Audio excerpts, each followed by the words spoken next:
देखो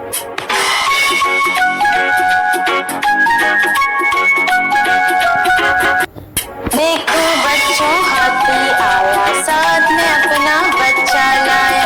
छोटी छोटी आंखों वाला, बड़े बड़े कानों वाला, सूंड से पानी पीता है, चिड़ियाघर में रहता है। चिड़ियाघर छोटा, हाथी बड़ा मोटा। देखो बच्चों, हाथी आया, साथ में अपना बच्चा लाया। छोटी छोटी आंखों वाला, बड़े बड़े कानों वाला, सूंड से पानी पीता है, चिड़ियाघर